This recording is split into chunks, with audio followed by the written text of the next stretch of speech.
Hi, I'm Courtney Herring, and I'm a therapist here at Worcester Youth and Family Counseling Services. Today I will be talking to you about the different categories of self-care. So it's important to recognize that self-care does not have to be time-consuming, it doesn't have to be expensive, but it's also important to recognize that this is really important to be as optimal in our day-to-day lives. We need to be making sure that we're taking care of ourselves. So our first category of self-care is physical self-care. So that's taking care of our bodies with something that we enjoy. That's not an obligation. So if you're somebody that doesn't enjoy working out, just in general, that might not be something that you do for self-care. But this could be things like wearing an outfit that you feel really confident in, making sure that you're keeping up with doctor's appointments. If you're not feeling well, staying home and resting, just making sure that we're taking care of our physical bodies. Alright, next is emotional or psychological self-care. So this is being in tune with our emotions and checking in with ourselves. This can be through therapy, this can be through journaling, art, any type of expression to kind of get our emotions out. It could be finding reasons to laugh, going and doing something that you really enjoy that makes you feel good about yourself. Participating in hobbies, just anything to get your emotions through in a positive way. And then we have, sorry about that, spiritual self-care. So this is things that are nourishing your soul, finding inner peace, or seeking to find purpose and meaning in life. This could be through spending time in nature. This can be through meditation. This can be participating in volunteer activities or contributing to a cause that you find is really rewarding to you. And then we have social self-care.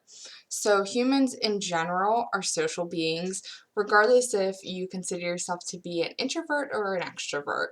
So connection is so important to us. So this is making time to connect with others through, if you're meeting up with somebody, meeting new friends, connecting with old friends that you haven't talked to in a while, asking for help. At times can be really gratifying for self-care. If you're feeling overwhelmed, connecting with somebody else and asking to assist you. And then lastly, we have professional self-care.